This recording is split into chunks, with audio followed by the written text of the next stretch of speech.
तो नीतीश और राहुल के बीच जो मुलाकात हुई उसको बीजेपी निशाने पर ले रही है। उधर नीतीश 2024 में मोदी को टक्कर देने की ये जो तैयारी कर रहे हैं, इस पर नीतीश के पुराने सहयोगी रहे आरसीपी सिंह वो भी निशाना साध रहे हैं। कह रहे हैं ये विपक्षी एकता नहीं, ये पक्षी एकता है। वही बात हुई कि किसान लोग पस्त हैं और मुख्यमंत्री जी दिल्ली में मस्त हैं। किस बात के लिए? तो साहब विपक्षी एकता। आप जरा सुनिए, मुझे थोड़ा हंसी भी आती है। वो विपक्षी एकता है या थोड़ा लोगों को खराब लगेगा कि पक्षी एकता में लगे हुए हैं। पक्षियों को जानते हैं ना, पक्षी में एकता हो सकती है क्या? कई पक्षी जो होता है जमीन पर है, कई पक्षी हवा में है, कोई पेड़ पर रहता है। पक्षियों के तरह तरह के भोजन होते हैं, कोई जल में रहता है। वही हाल है अपने देश में।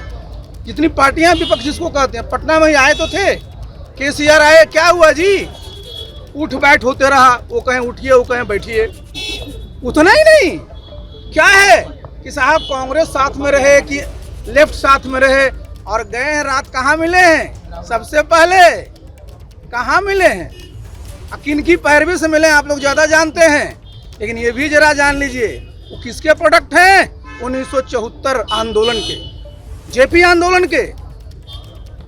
और स्वर्गीय जेपी जयप्रकाश नारायण जी पर लाठी किसने चलाया था जी? किस सरकार ने चलवाया था? इमरजेंसी किसने लगाया था? और जा करके फोटो खिंचवा रहे हैं। तो आइए जरा इसी मुद्दे पर चर्चा कर लेते हैं। हमारे साथ दिल्ली से हमारी सहयोगी निधिश्री मौजूद हैं। इसके अलावा बीजेपी के नेता संजय टाइगर इस चर्चा में हमारे साथ जुड़ेंगे। जेडीयू के नेता सुशील सिंह इस वक्त हमारे साथ मौजूद हैं, और साथ ही आप देख रहे हैं वरिष्ठ पत्रकार हर्षवर्धन त्रिपाठी जी भी इस वक्त हमारे साथ मौजूद हैं। सबसे पहले निधि का रुख करते हैं और जानते हैं निधि से कि आज नीतीश कुमार का क्या कार्यक्रम रहने वाला है, किस किस नेता से मुलाकात है आज?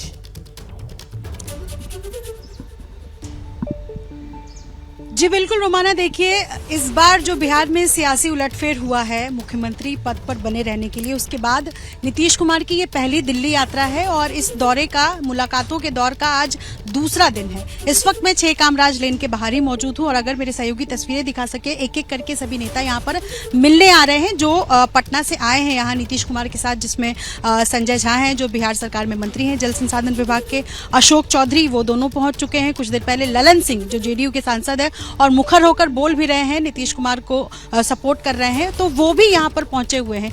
करीब 11:30 बजे का समय है जब सीताराम येचुरी से मिलने के लिए जाएंगे नीतीश कुमार पार्टी दफ्तर में। तो यहाँ से 11 बजे यहाँ से तमाम जो मंत्री जो यहाँ पर पहुंचे उनको लेकर निकलेंगे और फिर उसके बाद सीताराम येचुरी से पहली मुलाकात होगी आज, जो समय मुकर्रर किया गया है उसके मुताबिक। उसके बाद 12:15 बजे का समय है जब डी राजा से मुलाकात करेंगे, सीपीआई के नेता डी राजा से मुलाकात होगी। और उसके बाद जो सबसे अहम मुलाकात है वो है अरविंद केजरीवाल, दिल्ली के मुख्यमंत्री हैं अरविंद केजरीवाल, उनसे मुलाकात करेंगे करीब 1:30 बजे। वो भी सीएम आवास पर जाकर के, यानी केजरीवाल के आवास पर जाकर नीतीश कुमार मुलाकात करेंगे। देखिए कल जो तस्वीरें आई थी और आज जो तस्वीरें आई, हमने देखा कि किस तरीके से खुद नीतीश कुमार जाकर के सभी नेताओं से मिल रहे हैं और एक आइस ब्रेकिंग की कोशिश है। और उसके बाद 4 बजे का समय जो है वो तय किया गया है जब यहाँ से गुड़गांव जाएंगे, वहां पर ओम प्रकाश चौटाला से मुलाकात करेंगे। इस बात की भी संभावना है कि मुलायम सिंह यादव से मुलाकात कर सकते हैं नीतीश कुमार। हालांकि वो समय और जगह जो है वो तय नहीं हुआ है, लेकिन इसकी पूरी संभावना है कि आज देर शाम तक, चूंकि गुड़गांव जाएंगे तो वहां से मुलायम सिंह यादव से भी मिल सकते हैं। तो एक आइस ब्रेकिंग की कोशिश है और इसके साथ साथ ये भी कोशिश होगी नीतीश कुमार की कहने की कि विपक्ष में अब वो आ गए हैं, यानी कि एंटी मोदी जो पार्टीज है उसमें नीतीश कुमार कहाँ फिट बैठते हैं, खुद को कहाँ देखते हैं, तो इसकी भी पूरी कोशिश होगी। और इस पर ये एक सवाल भी है कि विपक्षी एकजुटता की जो बात हो रही है रोमाना, निधि मैं आपके पास आऊंगी। आपने बड़ा अपडेट दे दिया है कि कुल मिलाकर आज पूरी कोशिश ये कि ज्यादा से ज्यादा विपक्षी दलों से जुड़े नेताओं से नीतीश कुमार जो है वो मुलाकात कर लें। 5 पार्टियों के नाम, 5 नेताओं के नाम तो आपने गिनाई दिए। मुझे लगता है जल्दी से जेडीयू के नेता सुशील सिंह का रुख करना चाहिए। सर, 2024 के लिए पीएम चेहरा बनने की बेताबी है ये नीतीश की?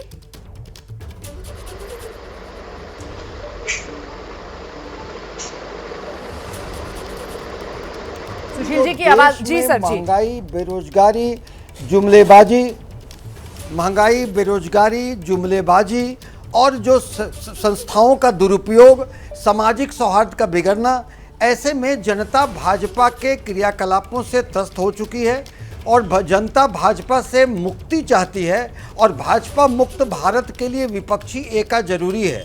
तो सारे विपक्षी को एक माले में, एक सूत्र में पिरोने का ये जो बीड़ा माननीय नीतीश कुमार जी ने उठाया है, वो देश के लिए एक आगे मैं वही तो कह रही हूँ सर, ये विपक्षी टीम के कप्तान बनने की तैयारी में है ना नीतीश कुमार। मैंने सीधे नाक पकड़ लिया, आप घुमाकर पकड़ रहे हैं। मतलब विपक्षी टीम के कप्तान बनने की कवायद चल रही है ना, ये 2024 के लिए पीएम पद की दावेदारी के लिए आगे आ गए ना। नहीं, अभी कप्तान बनने का सवाल कहाँ, अभी तो टीम तैयार होगी, दोनों टीम कप्तान चुनेगी बाद में।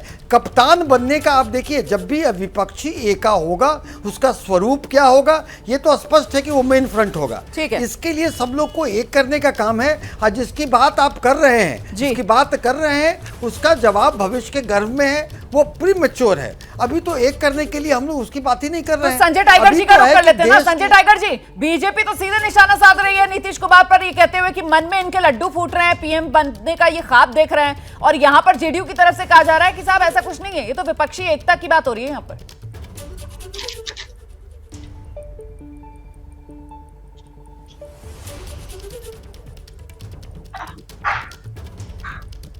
संजय जी, मेरी आवाज मिल रही है आपको? जी संजय टाइगर जी, आपसे पूछा मैंने, आपने जेडीयू का जवाब सुन लिया।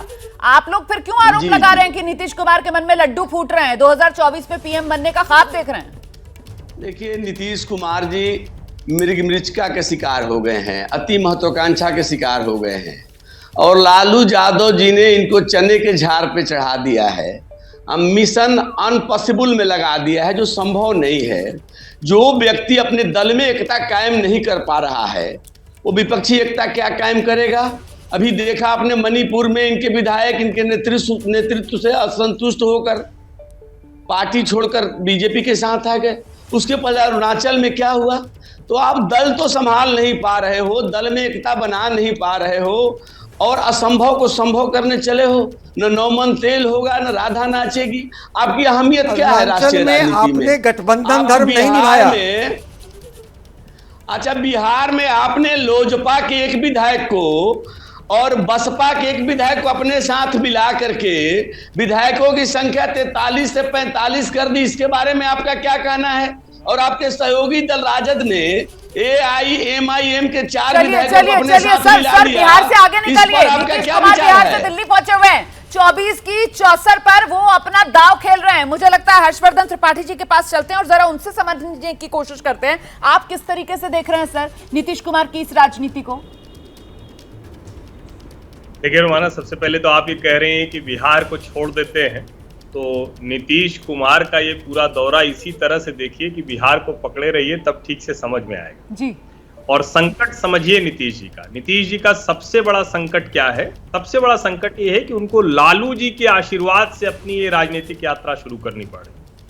लालू जी का आशीर्वाद लेकर वो उस नरेंद्र मोदी से लड़ने जा रहे हैं जो नरेंद्र मोदी लड़ ही रहा है परिवारवाद और भ्रष्टाचार के खिलाफ। यानी जो मोदी के सबसे मजबूत हथियार है, जिसको अगर हम कहें थोड़ा शब्दों के लिहाज से कि ब्रह्मास्त्र जो हैं, वो सीधे लगने वाले हैं नीतीश कुमार को। कमाल की बात ये कि अगर हम नीतीश को निजी तौर पर देखें तो नीतीश कुमार न तो परिवारवाद के दायरे में आते हैं और न ही उनके ऊपर भ्रष्टाचार का कोई दाग है। लेकिन चूंकि उनकी शुरुआत लालू जी से होती है, वो आकर मिलते हैं राहुल जी से, तो कुल मिलाकर इस विपक्षी एकता को पहले तो ये तय करना पड़ेगा कि उनकी सेंट्रल थीम क्या होगी, क्योंकि ये लोगों से मिल लेना ये तो अपनी एक्सेप्टेंस को एक तरह से कहें कि स्वीकार्यता को बढ़ाने जैसा है। उससे आगे वाला कदम कब बढ़ाएंगे ये मैं देखना चाहूंगा। ठीक है, तो इस पर जानकारी के लिए सीधे रुक करते हैं ना। प्रोफेसर संजय कुमार हमारे साथ मौजूद है। संजय सर, तो यही वो सेंट्रल थीम, वो सुनील सिंह जी जो शुरू में कह रहे थे ना कि केंद्र सरकार की नीतियां, महंगाई, बेरोजगारी, यही वो सेंट्रल थीम है जिसके लिए सुशील जी के शब्दों का अगर मैं इस्तेमाल करूं, यहां पर टीम विपक्ष बनाने के लिए दिल्ली में है नीतीश कुमार? बिल्कुल, जिन मुद्दों का आपने जिक्र किया रुमाना, उन्हीं मुद्दों पर नीतीश कुमार कोशिश कर रहे हैं कि विपक्षी एकता कायम की जाए। और जिस तरह से जो विपक्षी नेताओं का आरोप है बीजेपी के बारे में, जो तमाम इंस्टीट्यूशन का दुरुपयोग किया जा रहा है, जो CBI, ED, तो इन सब मुद्दों पर नीतीश कुमार कोशिश कर रहे हैं कि विपक्षी एकता कायम किया जाए। विपक्ष के नेताओं से वो मिल रहे हैं, पार्टियों को एक साथ एक प्लेटफॉर्म पे लाया जाए। लेकिन जिन बातों का जिक्र हर्षवर्धन जी कर रहे थे, देखिए दोनों दो पिच पर अलग अलग खेल रहे हैं। बिल्कुल, विपक्षी एकता बनाने का पिच एक कोई अलग है, लेकिन बीजेपी एक अलग पिच पर खेल रही है। और बीजेपी जो है उनका पिच वही है, भ्रष्टाचार, परिवारवाद, और इसकी काट विपक्षी एकता विपक्ष के नेताओं के पास नहीं है। दो अलग अलग पिच पर गेम हो रहा है।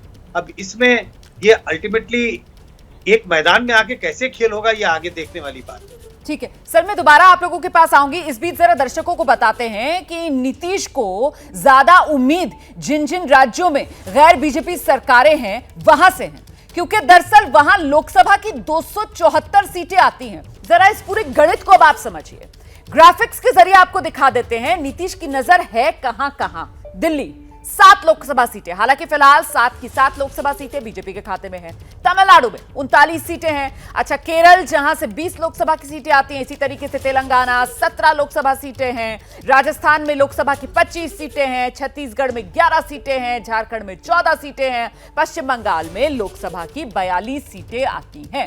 अब यहां पर गैर बीजेपी दल, कांग्रेस, ये वो पार्टियां हैं जिनके जोर पर एक तरीके से 2024 के लिए ताना बाना बुनने के लिए नीतीश कुमार फिलहाल दिल्ली में मौजूद हैं। ऐसे में प्रोफेसर संजय कुमार, जो बात यहां पर बीजेपी के नेता की तरफ से कही जा रही थी कि साहब ये तो मिशन इम्पॉसिबल पर है नीतीश कुमार, ये मिशन इम्पॉसिबल है सर या फिर राजनीति संभावनाओं का खेल है? और ऐसे में ये गणित जो सीधे 274 लोकसभा सीटों का साधने के लिए नीतीश कुमार दिल्ली में है, वहां पर संभावना बनती है। देखिए, संभावनाएं तो हैं, बिल्कुल राजनीतिक संभावनाओं का खेल है, लेकिन मिशन इम्पॉसिबल जब जिस बात का जिक्र किया जा रहा है वो इस आधार पे किया जा रहा है कि ऐसे कई प्रयोग पहले हो चुके हैं। विपक्षी एकता का प्रयोग पहले भी हो चुका है। 2019 लोकसभा चुनाव के पहले आपको याद होगा रुमाना, जब कर्नाटक में कांग्रेस और जेडीएस की सरकार बनती है और उस वक्त जो पिक्चर्स, जो एक तरह से मंच पर सारे नेता हाथ पकड़कर एक दूसरे के साथ खड़े दिखाई पड़ते हैं, उस समय भी ऐसी उम्मीद जगी थी कि विपक्षी एकता होगी, मोदी, प्रधानमंत्री मोदी या बीजेपी को एक तरह से करारा झटका लगेगा या उसका मुकाबला करेंगे। ऐसे कई प्रयोग पहले हो चुके हैं, इसलिए मिशन इम्पॉसिबल तो थोड़ा स्ट्रॉन्ग वर्ड है। मुझे लगता है कि मिशन इम्पॉसिबल मैं नहीं कहता, लेकिन हाँ, एक मिशन डिफिकल्ट तो बहुत जरूर डिफिकल्ट है। विपक्षी एक बिल्कुल सर, बड़ी चुनौती है। और इस पे मैं एक और चीज जोड़ती हूँ और सुशील जी के पास चलती हूँ। सर, एक तो विपक्षी एकता का प्रयोग जो पहले हो चुका है और किस तरीके से फ्लॉप रहा है, जिसका जिक्र यहाँ पर संजय सर कर रहे थे।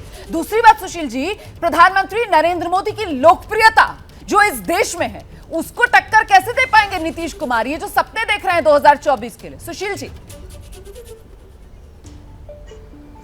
रोमाना जी, पहले तो मैं डॉक्टर सुनील हूँ, सुशील नहीं हूँ, कोई बात नहीं।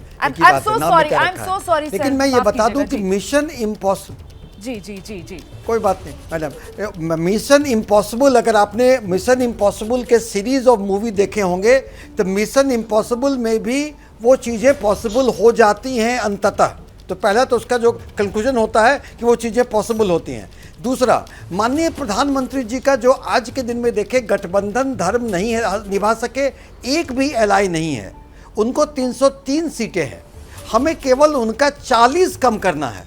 और 40 कम करने के लिए आप अगर देखेंगे, आपने खुद बताया इतने हार्टलैंड में जो सीटें हैं 40, तो स्वतः अगर ये लोग विपक्षी एका हो जाए तो स्वतः एक हो जाएगी। और जिनको आप बताए बड़ा चेहरा बता रहे हैं, आज के दिन में उनके जो आप देखिए 2 करोड़, एक एग्जाम्पल देता हूँ, उदाहरण, समय की कमी है, उन्होंने 1 साल में 2 करोड़ नौकरी देने का वायदा किया। उस हिसाब से 8 वर्षों में 16 करोड़ नौकरियों का लोग इंतजार कर रहा है। लोग खाते में 15 लाख का इंतजार कर रहे हैं। महंगाई की मार किसी से छुपी नहीं है। सामाजिक और सांप्रदायिक सौहार्द की हालत क्या है आप जानते हैं। ऐसे में आप उन्हें बड़ा चेहरा कैसे मानते हैं? जनता फ्रस्ट्रेटेड हो चुकी है, जनता एक विकल्प चाहती है। ऐसे में अगर विपक्षी एका का विकल्प बड़ा चेहरा तो सर वो तो लोकप्रियता में तमाम जितने सर्वे होते हैं उसमें सामने निकल कर आते हैं। 2014 के बाद 2019 का जो चुनाव हुआ उसमें भी तो इसी तरीके से विपक्ष घेराबंदी करता था, लेकिन 2014 के मुकाबले और मजबूत होकर प्रधानमंत्री नरेंद्र मोदी 2019 में उभर कर आए। लेकिन आप जिन मुद्दों की बात कर रहे हैं, मैं जवाब ले लेती हूँ। संजय टाइगर जी हमारे साथ मौजूद है, बीजेपी के नेता, उनसे जानते हैं। यहाँ पर आप सुन रहे हैं सुनील जी को, वो तो कह रहे हैं कि मोदी के खिलाफ नीतीश का मोर्चा मजबूत है, मुद्दे किनारे हैं वो तमाम। संजय जी आइए। देखिए, एक पंडित ने कहा ये साल अच्छा है, दिल को बहलाने का गालिब ये ख्याल अच्छा है। अब दिल बहलाइए। राष्ट्रपति चुनाव में मौका था, तो साल भर के लिए था, यहाँ तो मामला 22 में 2024 का कहा जा रहा है। 2 साल आगे का सोचकर बोलिएगा। आइए आइए आइए। हाँ, बोल रहा हूँ, सोचकर बोल रहा हूँ। अभी आपके लिए एकता का अवसर था, राष्ट्रपति का चुनाव और उपराष्ट्रपति का चुनाव, एकता सामने आ गई ना, जबकि इसमें कोई राष्ट्रपति का उम्मीदवार नहीं था, बाकी तो प्रधानमंत्री के सब उम्मीदवार हैं, सब महत्वाकांक्षी हैं। तो दूसरी बात, जिन मुद्दों को लेकर विपक्षी एकता की बात कर रहे थे, इसी साल फरवरी मार्च में 5 राज्यों के विधानसभा के चुनाव हुए। क्या परिणाम आया उत्तराखंड में, क्या परिणाम आया उत्तर प्रदेश में, क्या परिणाम आया मणिपुर में, क्या परिणाम आया गोवा में और पंजाब में। पंजाब छोड़कर चारों जगह भारतीय जनता पार्टी की सरकार बनी है। तमाम मुद्दे थे जिन मुद्दों का चर्चा कर रहे हैं। सच तो ये है कि मोदी के मुकाबले, बीजेपी के मुकाबले आप लड़ने की ताकत नहीं रखते, हसरत रखते हो। और लेकिन नीतीश कुमार को कौन गंभीरता से लेगा?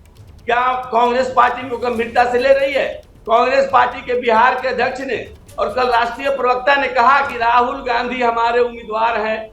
केसीआर आए थे, बड़ा आवाभगत किए थे, लेकिन केसीआर ने नाम लेने से इनकार कर दिया। प्रेस कॉन्फ्रेंस छोड़कर भागने लगे नीतीश कुमार जी। क्या इनको ममता बनर्जी मानने वाली है? ठीक है। कोई घास नहीं डाल रहा है। हमारे बिहार में एक कहावत है, पूछे न पाछे कनिया के चाची, कोई अहमियत दे नहीं रहा है, भेंट कर रहा है। चलिए, बहुत बहुत शुक्रिया, बहुत बहुत शुक्रिया आप सभी का मेरे साथ इस चर्चा में जुड़ने के लिए। तो कुल मिलाकर सबसे बड़ा सवाल यही है कि नीतीश का वो जो बिहार वाला फॉर्मूला है, जो वहां तो चल गया, क्या वो देश में चलेगा? क्योंकि माना यही जा रहा है कि दिल्ली दौरा नीतीश कुमार का 2024 के लिए पीएम पद की दावेदारी को आगे बढ़ाने के लिए नीतीश दिल्ली में है। क्या मजबूरी है मेरी, बताइए।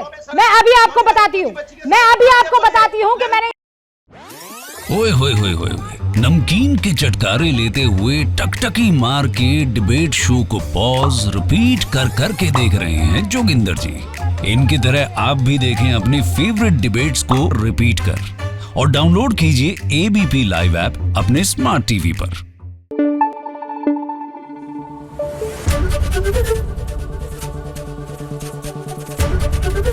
एबीपी न्यूज आपको रखे आगे।